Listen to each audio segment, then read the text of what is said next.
I'd have to say, it would be a wonderful way to travel in a sidecar. As the iconic Harry Potter film franchise was closing in on its climax, the set provided plenty of pulse-racing stunts and heartfelt send-offs. Today, we're covering the must-know moments from the Deathly Hallows Part 1. How did they pull off the 7 Harrys scene? What was the final day on set like?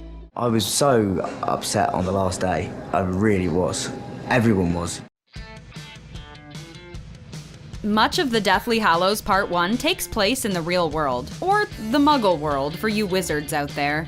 And in order to pull that off, the production found itself filming all over the UK, and having the cast perform in these very real environments. But some sequences were a little too dangerous for actors to do themselves. That was the case for Harry's dangerous ride with Hagrid to the Weasley house. While Daniel Radcliffe was in the sidecar for a shot or two, the rest of the time it was his stunt double, Mark Maley. I'm yet to travel more than about 3 meters in it, but those 3 meters were some of the funnest I've ever had. 7 identical motorbikes were built for different stunts in the scene, including for flying, flipping upside down, crashing into the water for the landing, and traveling as fast as 40 miles per hour in the actual Liverpool Queensbury Tunnel. Even though Radcliffe missed out on these stunts firsthand, he found the bright side in being represented by Maley. And also a plus side of having Mark W is that he's legendary for having a very, very nice bump. The location for the set of Godric's Hollow was dictated largely by an actual cedar tree. Production designer Stuart Craig found the tree in the garden at the legendary Pinewood Studios and built the tiny town with it in mind, using it as the centerpiece of the graveyard. The crew also did quite a number on resident Bathilda Bagshot's creepy home, lining the rooms with dusty boxes, clothes, and even making books that the character had written herself. Inside Bathilda Bagshot's home, Daniel Radcliffe did his own stunts when taking on Voldemort's pet snake, Nagini. To give Daniel the experience of being attacked by CGI Nagini, the stunt coordinator, Greg Powell, used a pole with a boxing glove tied to the end to poke and push Radcliffe. We've had some crazy things fill in for whatever the creature's supposed to be. But on one take, Powell went a little overboard and ended up giving Radcliffe a fat lip when the chair he was using as a shield hit him in the face. Radcliffe, however, took the minor injury in stride. So I had a fat lip for about a day, but it's really calmed down, so I'm feeling pretty good, which is good because I've got a photo shoot on Sunday. When it comes to filming in real-world locations, Piccadilly Circus in London is apparently a pretty big deal. You do have to watch the moment where we shut down Piccadilly Circus for the first time in 32 years. Radcliffe, Rupert Grint, and Emma Watson walked through the world-famous site surrounded by an insane 500 extras. The all-night cafe where the trio does battle with Voldemort loyalists has a real-world Easter egg of its own. The crew put up a poster of Equus, a stage play Daniel Radcliffe was starring in at the time. Placing the house elves, Dobby, and Creature in the same space as the actors required a collaboration of on-set stand-ins, actors who voiced the elves, and eventually CGI of the house elves themselves. I'm a Dobby. Does the moves, doesn't it? He's Creature, but I'm better.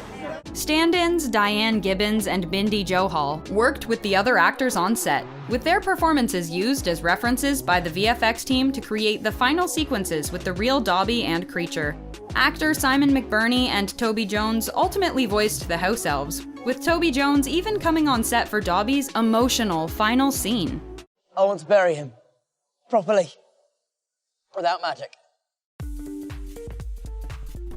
With a crazy 261 shooting days on the Deathly Hallows production, the cast and longtime friends had to find ways to keep things fresh on such a long shoot. Daniel Radcliffe and Rupert Grint opted to invent their own game with mini table tennis paddles, hilariously dubbed Danger Ball. For the second ever, but first outdoors, Danger Ball 2009 Championships. Rupert Grint managed to find time to goof off on set as well.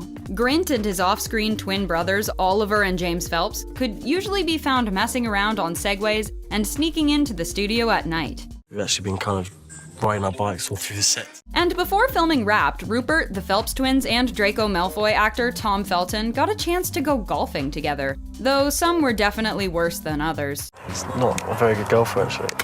Things got a lot more competitive during the chase in the woods scene, where Ron, Harry, and Hermione are on the run from Death Eaters. It wasn't long at all before the trio were treating each take like a race. They're all going to say they're the fastest, I am. Emma said Emma, probably, didn't she? She's wrong, I'm faster. It got so competitive that director David Yates had to remind them that the most important thing was what was best for the film, and not who was the fastest. But Daniel was more than happy to settle it once and for all at a later date. Call it red carpet next premiere. We'll do it. We'll have a race, man. Make it 100 yards. I'll do it.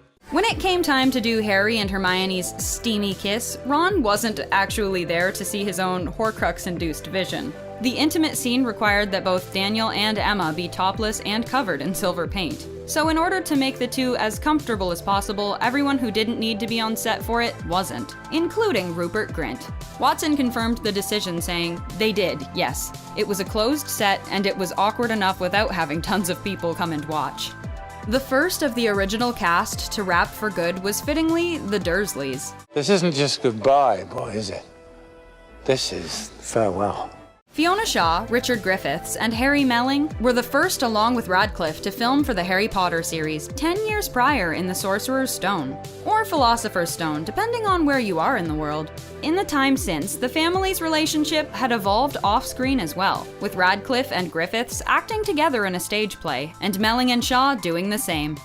While the epilogue from Part 2 was the final scene, it was not the last thing that was filmed. The final day of filming was done at Leavesden Studios, the same place where they started on the first film 10 years before. Big space at the back has been reserved for me, so that's what I have to do today. After the final shot, which had Harry, Ron, and Hermione leaping to escape the Ministry of Magic, the crew surprised them with a heartfelt video chronicling the past 200+ days on the production. I've loved every minute in it, and thank you all very, very much. Daniel Radcliffe really got a chance to show off his acting chops when he was tasked with playing 7 versions of Harry that were being impersonated by 7 different characters. 7 Harrys. This is the most complicated scene in the world. In order to pull this off, Radcliffe was coached by each actor on their character's mannerisms and movements. It was really fun. It's bloody confusing though. He managed to impress not only the actors, but David Yates as well. Dan plays women really well, actually. While Radcliffe pulled them all off splendidly, he did take to some quicker than others, specifically Emma Watson's Hermione. Harry, your eyesight really is awful. Often, it's the details that really elevate a film to the next level, and The Deathly Hallows was no different. These key artistic decisions and contributions came from not only the crew, but even the talented cast as well. Magical tents had been introduced in The Goblet of Fire, and in The Deathly Hallows Part 1. They came back in a big way. Set decorator Stephanie McMillan and production designer Stuart Craig designed a gorgeous magical tent for the setting of Bill Weasley and Fleur Delacour's wedding. You know, they've got the lights that hover and the tables look good. It is definitely a French influence. In stark contrast to the grand purple wedding tent is the tiny plain tent Harry, Ron, and Hermione travel with for the bulk of the film. Yeah, I'm still here.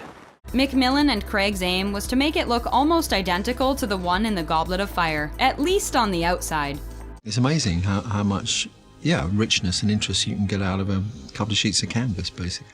Actor Warwick Davis has played more than one character during his time on the Harry Potter films, and the one role that he is probably least recognizable in is Griphook the Goblin. Chief Moldmaker led a team of artists that worked together to give Davis his goblin face. Each piece of the prosthetic mask had to be carefully placed on one at a time, in a process that took about 4 hours to apply and another hour to remove. Consider yourself lucky, Goblin. The prosthetic mask and accompanying contacts made it so difficult to see that every goblin actor, including Davis, required a chaperone to get around the set. Hello.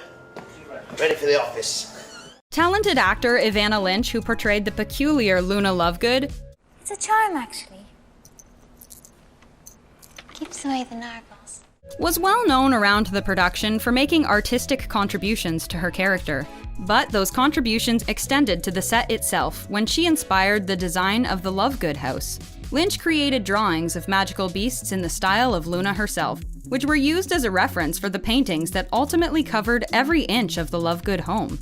But Ivana Lynch made sure not to ignore her beloved character, inventing the dance Luna and her father perform at Bill Weasley and Fleur Delacour's wedding. She's so in touch with her spirit that she's not really affected by other people. Hopefully someday Daniel Radcliffe and Rupert Grint will make an official rule book for Danger Ball, so we can all play.